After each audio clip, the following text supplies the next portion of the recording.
Hey, welcome everybody to the Entrepreneur Bootcamp Podcast.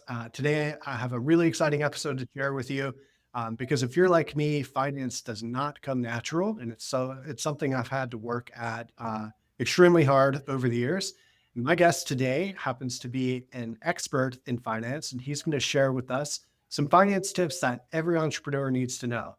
Did you know that over 1 million new businesses launch each year? Yet nearly 40% fail in their first year and 80% within 5. I'm Derek Schmidt, and I don't want you to become another statistic. That's why I started the Entrepreneur Bootcamp Podcast. I'm going to use real-world experience and straightforward advice to help you navigate through the rough waters of entrepreneurship. Whether you're drafting your first business plan or aiming for new heights, this is your toolkit for however you define success. Let's dive in. So without further ado, I'd like to welcome you to Professor Candra Chahyadi. And did I pronounce that correctly? Over. Almost, Please but you go got ahead it and right. tell everybody your name Yeah. and your background. All right, everyone. Thanks for joining the podcast. I am Dr. Candra Chahyadi, and I am a professor of finance at a state university in Illinois. And I have been like working and developing a financial mentoring program that will help people to improve their financial condition. But for this specific context, I want to also, I actually started like the program back in Indonesia, 2015, and it went really well.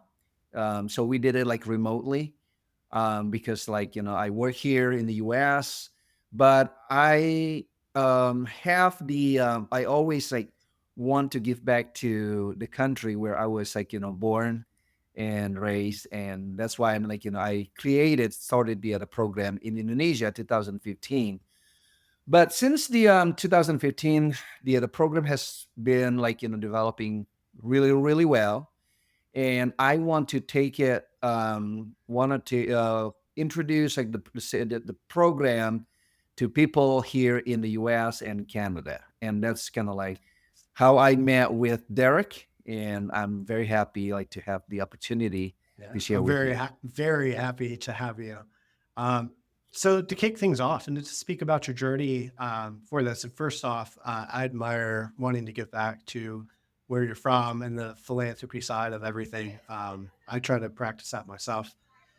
What inspired you to create an online finance mentoring program, and what need did you see in the market that wasn't being met for you to create that? So basically, like my how do I say it? I mean, like I really think that a lot of like personal finance or like finance training program, they focus too much on sharing the knowledge, but they don't really touch into like why you do things you did. Well, for me, I really think, I mean, like after like working in the academia and also like practice on the side too, I can see that a lot of people fail like to improve their finances, not only because they didn't know um, enough about financial literacy or like Mhm. financial knowledge, but sometimes we don't know why we fail. We don't know like the reason behind. So the what and why sometimes is not really the why. I mean, it's not really like it's not really um the main point. It's not the main point of the many like financial programs. They focus too much on the what. I mean, and how you can like do this, how you can do that, or what you need to know. But they don't really talk much about why you have to do it, why you have to do that. So for us, I mean, like knowing like the other personal finance stuff, sometimes it's like overwhelming, and it could be like a burden for you too. So that's why um I always like feel that finance is like the behavioral economics. And let me give you like one very short like, example. So let's talk about like investing in the stock market. A lot of people know, or maybe like everyone knows like intuitively, that we need like to buy low Like, and sell high, right? That's very intuitive. You buy the stock when it's low and you sell it when it's high. But in reality, a lot of people lose a lot of money in the stock market because what they do is just the opposite of what they learn. So in fact, instead of buying low and selling high, what they do is they buy high and sell low. Oh wow. I mean, how can Yeah. that happen, right? Maybe you ask me. Well, let me give you an example. You look at news, and then suddenly, oh, like stock ABC is it's on fire. And then you got, oh my God, I mean, I need to invest in this. And then you got a phone call from your buddy, and they say, hey, did you hear about stock ABC? It's on fire, man. I mean, and then suddenly, what do? You decided to jump into that stock without knowing much about it, and you buy it when the stock is already high. Yeah. The price is expensive, right? And then what do you know? And then the tide turns. And then let's say that the stock price starts going down and down, and then you just panic. Oh my God. I mean, I made a wrong decision. And they say, okay, I'm just gonna cut my loss and I'm just gonna sell it. And what do? You just sell the stock when Yeah. it's really low. So what do? You buy high, sell low, which is the opposite of buy low, sell high. So that's kind of like telling you that sometimes what we do is just the opposites of what we Yeah, know. that's what my entire crypto portfolio looks like. I know very little about Exactly. crypto. I came in when it was catching a lot of news and buzz. I probably bought high expecting Yes, because how I justified it to myself was yeah, it's raising, but if I come in now, it's going to continue to raise. I'll still make money. And that's not what happened. It went down exactly. and now I'm just sitting on it. So don't you think that what you believe is not like buy low, sell high, Derek? Maybe what you believe is buy high Yeah. and sell Yeah. higher, That's what I right? think I convinced myself to. Cause my regular portfolio that I dabble with, I hold that philosophy. I buy Uh-huh. low and I hold it. But the crypto did not turn out that way. Exactly. Exactly. That's kind of we also influence by what is called the FOMO, the Influence. fear of missing out, right? So you just want to jump in and just hope for the best, but that's kind of where the whole mess Yeah. And starts. I should know better. FOMO. Yeah, I should have seen it, but I was just so wrapped up in it. So, well, tell me, how would your program differ Right. from traditional financial advice and courses available that are online today? All right. That's a really good question. And I'm glad that you asked that question. So I want to provide mentoring and a holistic program. And the reason is because I seek to create impact. So not to scale up my program, but I focus more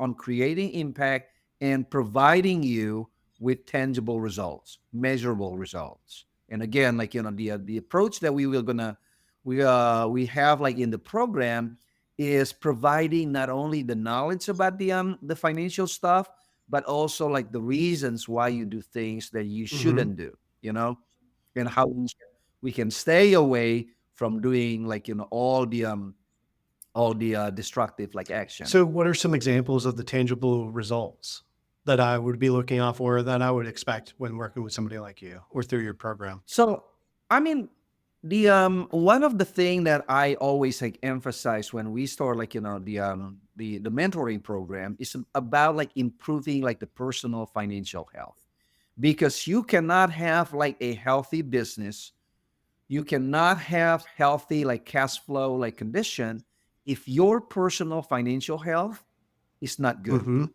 right? So we will focus more on the steps that can improve your personal financial health, and then providing you with actionable and tangible steps to help with decision making in your business. Okay. I feel like you're kind of calling me out right now with the personal. If it's not good Mhm. in your personal space, it's not going to be good in your professional space. But um, Exactly. and there, Right. Because about it as Derek, I mean, you can't compartmentalize your life. We think that we can, but we can't, right? Because you have like the personal space and you have like your business space. We think that we are good enough, where we are like, disciplined enough to compartmentalize like, our personal and the business side. But in reality, and after like talking like to so many different people, they just like, kept like, telling me, it's like, hey, you know what? I cannot do that.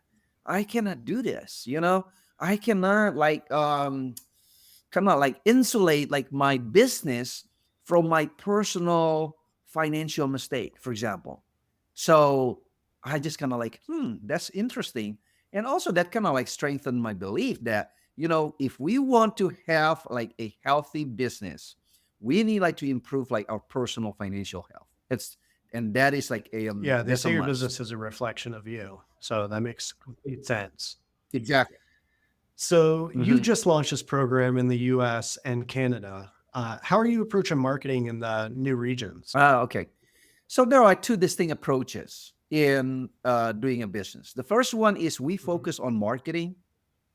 The second one, which is like the approach that I prefer, is to focus on providing the best customer experience. Let's use an example of Amazon. During like the early days, I still remember like, when I started like buying things on Amazon, their customer service is second to none, right? Now it's also still pretty good and much better than like many other like, online Mhm. retailers. I mean, I can easily like return like, like the purchase that I didn't like. For example, I just bought like, this like battery charger, and oh, something's wrong, and I just like decided like to return that, and the process is really Yeah. really easy. And I think because of like my pleasant, very positive shopping experience with Amazon, that helped me like to grow my trust. I mean, like, they earn my trust. And when they earn my trust, I mean, like, no matter like what they sell, I kind of like, yeah, I think I'm, Yeah. I'm going to give it a try. So that's kind of like the approach that I like. I mean, like, so instead of like, focusing on marketing this, I say, hey, this is good, this is good, this is good because of ABC. I focus on really working with like my students, and that's like, hey, how can I help you better? So that's kind of like where like the mentoring part. Yes, it is unusual because a lot of like, like I try like one online class before, and they promised me one thing. Oh, I'm gonna have like, like office hours every week, right? And then what happened after like the first like office hours, I've never heard anything back from that person. Well, it is not much. I mean, like, it's only like $100. But at that time, I lost like, it's like, oh, okay, you know what? You lost my trust. You just lost my trust. And when that happens, guess what? I'm not gonna ever buy anything again from Yeah. that person, right? But I mean, like, going back to the Amazon experience, I mean, I kept going back like to Amazon, buying different things because I know that I will have like great shopping experience. I will have great returning like, Mhm. like stuff experience. That's kind of like the whole thing like, starts. So I believe that when I start like working with my students, like, providing them the mentoring, I will create impact and measurable, like, measurable results. And when that happens, that will create like the Yeah. snowball impact, the snowball impact, and like, success will come. And I mean, like, the marketing part will happen. I mean, Yeah. like Word of mouth organically. is the most powerful form of marketing. I think statistically, you're like 80% more likely to sell to somebody you Uh-huh. already do business with or to buy a product or service from a recommendation off of a friend, right? Than if you were to just do it Agree. from an ad. Interestingly enough, Amazon, I've done a lot of research into them on their early business model. One of their core values, I think, to quote, was to obsess over the customer. And we kind of adopted something Yes. similar to that. But at the end of the day, like you can have mediocre Yes. product or service, but if you have great customer service and you create a great experience, much like what Disney World's whole business model is, the experience, That is business, Uh-huh. and Uh-huh. that's terminology that I've adopted as well in my business. E- Exactly, Derek. Because I mean, like, every one of us wants to be appreciated, right? Every one of us wants to be approved. And that's kind of like the whole basic tenet of the a successful like business Yeah, I relationship, agree. that you feel that you are treated like uniquely, that you are appreciated. And that's, I mean, like how you can come back again and again. And I like what you said. I mean, like, even though that the product is just Mm, okay or just good, not the best, but if you feel that the seller, like, really do a lot for you, man, that's a yeah, difference maker. I mean, like that's a game I agree. changer. Yeah. What are some unique challenges you face in marketing a finance mentorship program compared to like other products or services? Oh, I see. Well, I am still like, a full-time professor right now. And because of my full-time job, I have limited time. While I focus right now on providing like mentoring, right? To limited mentoring, but I can limit the mentoring, like, involvement, but still it takes a lot of time. So that's why, I mean, like, the biggest challenge for me is to scale up. But if I want to focus on creating impact and measurable results, that would be okay. That is something, that's a trade-off that I am willing to accept. So right now, limited time is my biggest Yeah. challenge. I remember starting this business. It was a part-time gig. I had a very similar experience, and as somebody explained it Yes, to me later on, the grass is going to grow on whatever side you water it. exactly. That's correct. Yes, yes, I agree. Like that's really good. Okay. That's really So good. in your experience, what are some of the biggest financial mistakes that small business owners make, especially if they're just starting out? Hmm. I can think of like three reasons or three things.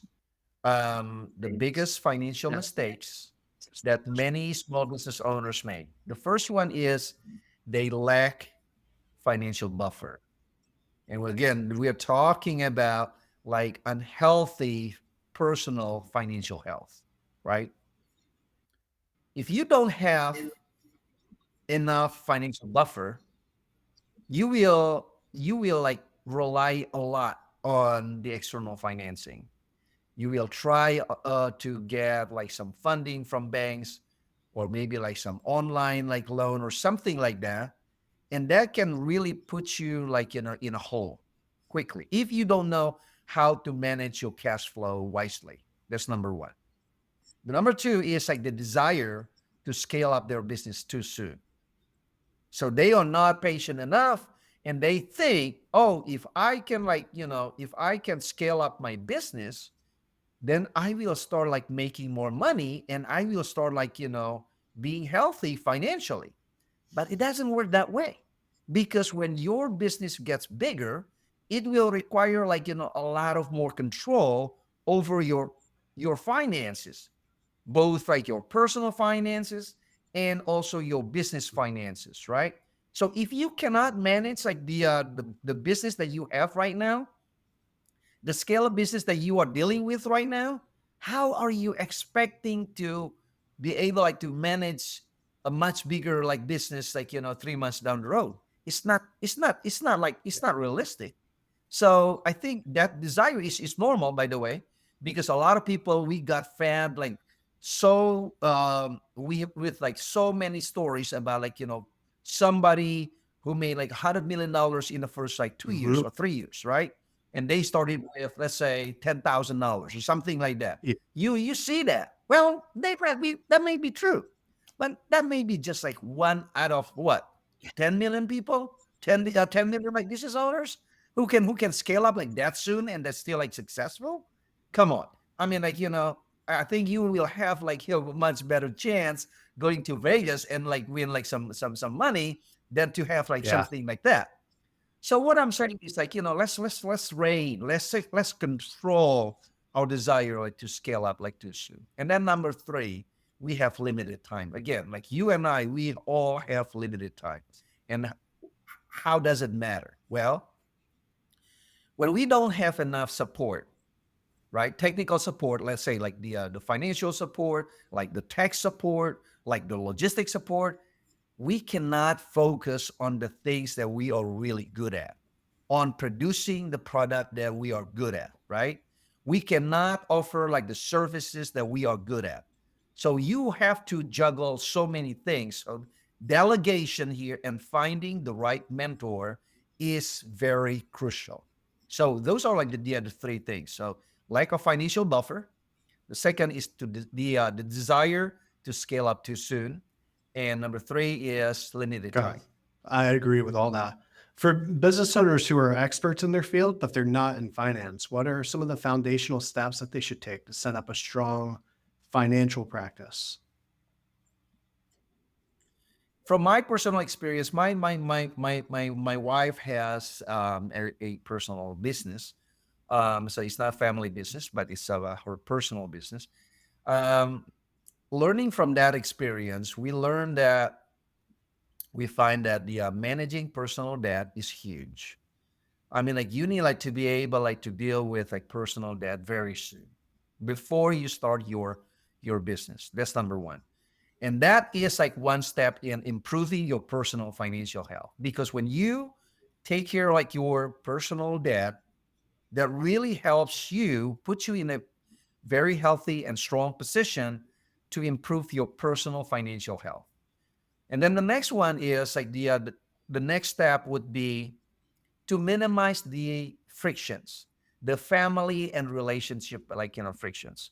If you are like a small business owner and if you don't manage it well, it can create like a lot of frictions in your family, in your marriage, and that will really put you like in a really bad position. So that's why I'm like for me personally, from the experience that we have, managing your personal debt is really important, improving your personal financial health. And then also the last one is minimizing the frictions so that, you can really focus on the things that you're really good at. Okay. So, what is one financial habit or mindset shift that you believe all business owners should adopt? Hey, Derek, I mean, like, you asked like for one financial habit or mindset, but because this is your lucky day, I'm going to give you two. All right. So the first one is the power of small. The power of small. We think that we can make great things if we have like, big business, if we have like, a big start. But from my experience, I learned that the power of small is so amazing. Power of small. Like the idea that we can do great things by adopting one small change at a time. That is so powerful. And another benefit of adopting this mindset is it's very like, fresh and liberating. Because a lot of people, like, when they learn something, they have like so many ideas and then like, it just like overwhelms them because they have, oh man, I mean, like, I have to do A, B, C, the 7 steps, the 5 steps, or like the 12 steps. And they got overwhelmed easily. And when that happens, they just quit. So that's why the first one that I want, like, everyone to learn, like, my students to learn is the power of small. The second one is also about mindset, is the power of purpose. A lot of people, again, focus a lot on the how and the what, but they don't really focus or spend enough time on the why. And the thing is, when you don't have the right purpose, like business can really consume you and create, different set of problems. So having the right purpose, having the right motivation helps a lot. Not only like, from my personal, like, Mhm. investment experience, but also like, from our, like, my wife and I, we have a business again. Um, and it really helps us. Um, kind of like managing like the all the intricacies of like the small business, and it really helps, and also like minimize the friction in the Yeah. family too. Purpose is huge. That coming up a Oh yeah. lot, especially I've been reading a lot this year and some of the books. One I'm reading right now is Mastery by Robert Greene, and he talks about purpose and, finding your purpose. Uh, yeah, I feel like it's a sign from the universe for me. Uh, how can a business owner create a financial buffer without feeling like they're overwhelmed by the need to like save or also reinvest in their business? Right. That's a very important question. And I believe that the reason why I introduced like, like the two financial habit or like mindsets is because like, I believe that the answer like to your question is about the power of purpose. When we adopt like the right purpose for like running our business, that will become like our second nature. We work at it until it become our second nature. When it becomes our second nature, like like making like small changes in our personal like finances becomes easy. It does not become an obligation, but it just again it becomes a second nature. For example, let me give you an example about like our children. We have been like teaching them about like investing at a Mhm. very early age. And since they start like making money, it's like, you know what, you need like to start thinking about investing in the future, right? Investing in the future and also investing for the future. So right now, I mean, like, I want you like to start like, studying a lot. I mean, because like that is one form of investment. The second is about like, financial investment. You need like to start like investing in the stock market because time is your biggest ally, because you don't have to worry about like losing some money, because in the long run, the probability of losing money in the stock market is really, really small if you invest for like a long, long time. That's what I've been like, teaching like Mhm. to our children, right? So when I see that, they start like like they're like the way they spend their money is also like changing. So for them now, like investing is not overwhelming, so they're like investing not because they have to, but because they want to. So that's kind of like, like the idea behind like understanding why we do things that we're doing right now, and understanding like the purpose of everything that we do, including running our business. Because when that happens, when you understand that, you have like the biggest thing, like the biggest like, resource that you can ever have, which will fuel you, will give you like the endurance, will give you the strength, the resilience in your business, in running your business. And that's like kind of like it's huge, I mean, like for your success. Because you will see like from, or you will hear like many stories, right? How like let's say Bezos, right, for example, or like Musk, right? Or like the Gates, I mean, like almost like everyone, business is tough. Business is tough, and resilience or grit. I mean, like you probably like read like the book like Grit Mhm. by Angela Duckworth, right? The biggest like the biggest and the most influential like factor in somebody's like success is grit. But let me ask you, what is like the factor behind grit? We are not like born like automatically just having like grit like in our like in our second nature. That doesn't work that way. But people have grit because they have a very strong and clear purpose. When they have that, they will have the determination, they will have the resilience to get back when they fall and when they make mistake in their business. And that's kind of like as simple as that. So power of purpose is really important. Yeah, I'm listening to a podcast right now, and the person who's being interviewed is talking about purpose. And his example, his mother became very religious and went through a very traumatic experience, but basically was able to come out of the other side of that. And the doctors, the medical staff, everything, like nobody expected her to recover, and they were calling it a miracle. And so, like having purpose, and in that example, it was religion, but having purpose can drive a human being through some of the most craziest experiences or near death experiences or challenges, uh, and how important it is to have it. Wow. Wow. Can you share an example of how your financial mentorship helped one of your clients? Yeah. So I have like, I have helped like one guy. He is in the his 30s. So he is a contractor. Um he is like a builder. Um and he shared with me that during like his early time, he was struggling financially because he has like so many like personal issues. Not only like, his like a marriage issue, but also like, with his family. So they got into like so many like, financial problems right now. So I help him like to resolve like some of the personal and family financial problems so he can focus and grow his business. And the amazing thing that happens is when I see that he takes care of like, or taking on like, the personal issues, personal financial issues, and also like his family financial issues. He starts like very starts like growing his business, and he was able like to focus on his business 100%.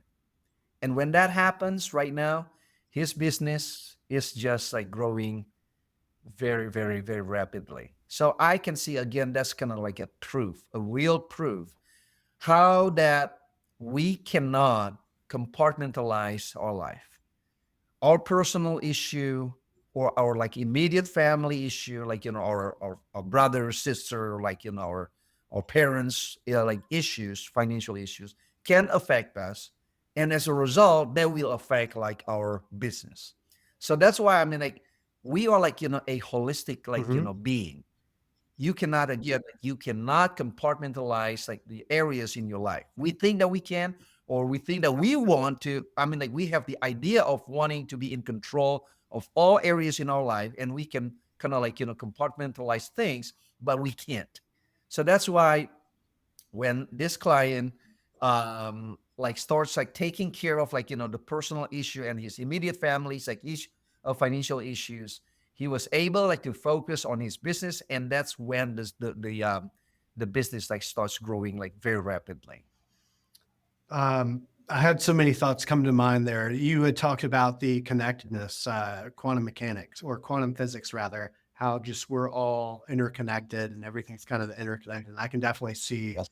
Um, there was a client that I had worked with years ago, and he was talking about how like most successful businesses or entrepreneurs, like they have um, they have buckets. They have like a spiritual or religious bucket. They've got a giving back bucket, Yeah. all these different buckets that basically allow you to maintain balance, and everything's about balance, you know. Okay. Uh, Yeah. Interesting that you chose those choice of words.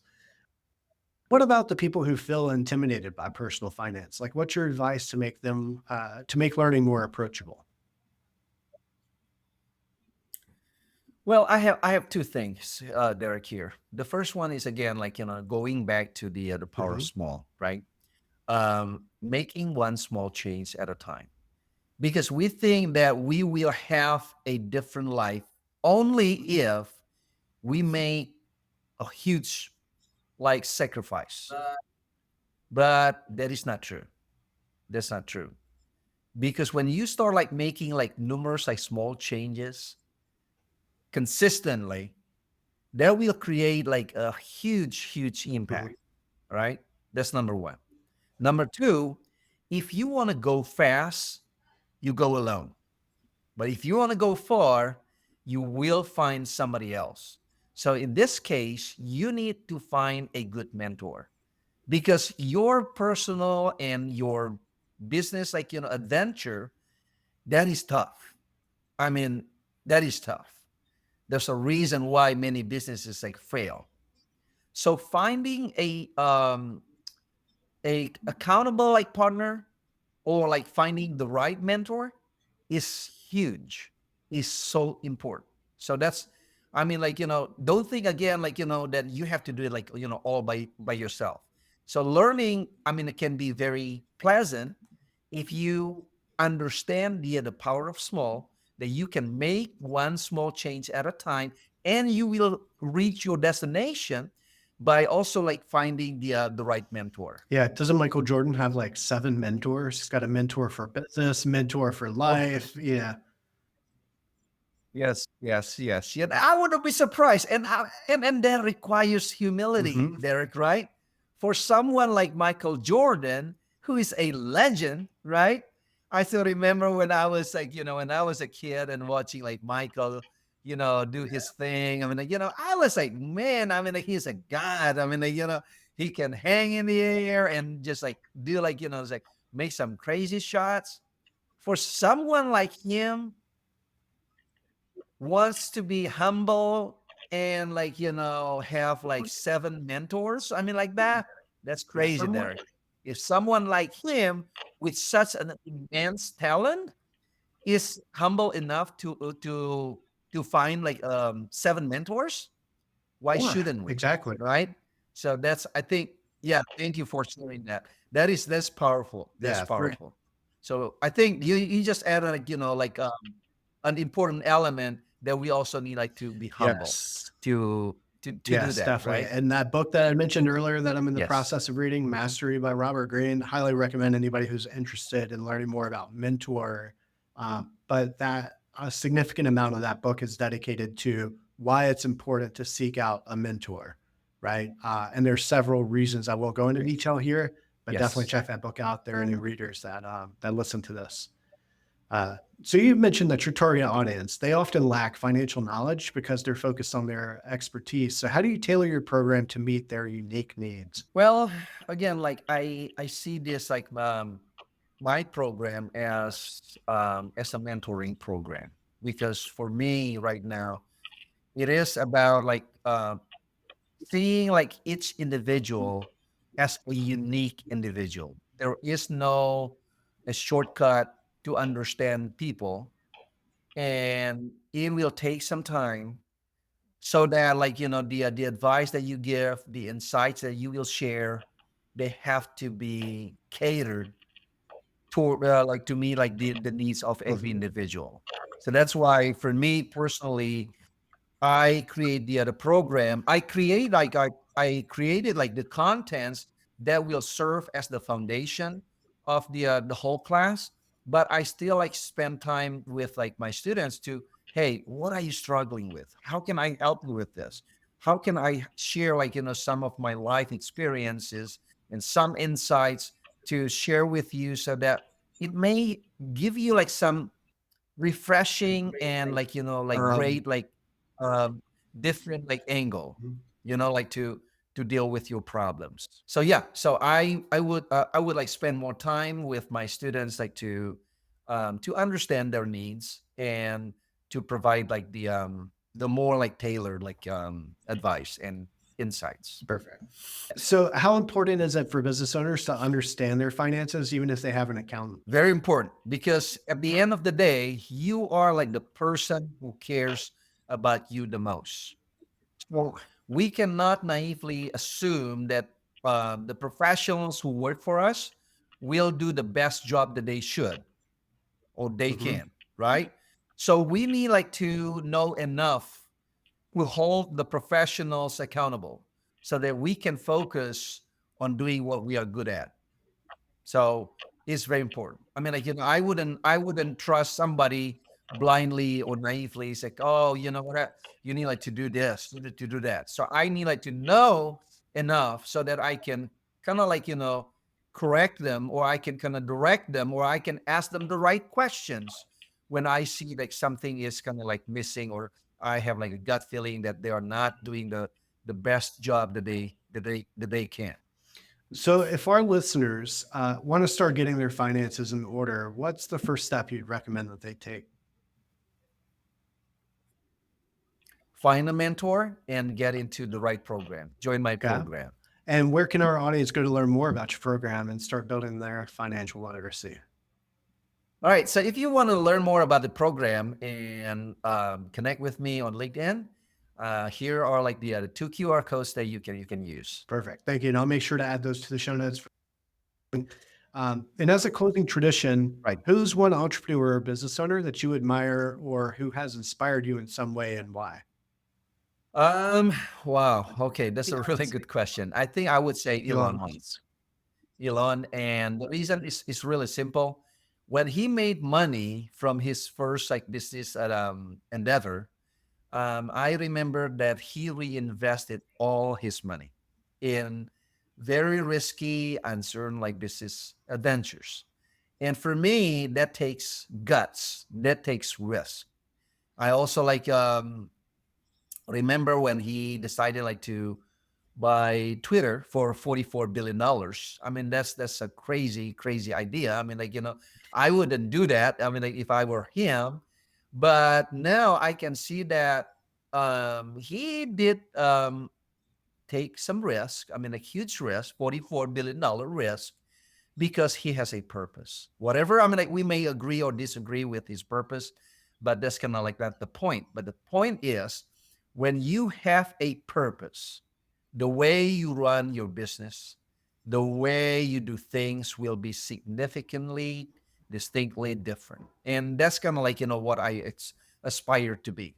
So going back like to the way I'm running my program right now, I'm not focusing my time or effort like on marketing, but I want to focus more on creating content and creating the best learning mentoring experience with my students. So yeah, he's like pretty And for inspirational those for that me. don't know, what was Elon Musk's first business that he ended up selling to get to the position he's at today? Oh, okay. I think it's PayPal. PayPal, Yeah, right? I think so. I didn't know that until I started digging in. Yeah, he uh, was the founder, creator of PayPal, and then sold it. And then Tesla was already a business before he came in and added some things. And a lot of people don't know that too. So he is a fascinating character. Um, Chandra, thank you so much for Right. being a part of this podcast, sharing your valuable insights. For anybody who's interested in checking out the program, I'll make sure to leave them in the show notes of this episode.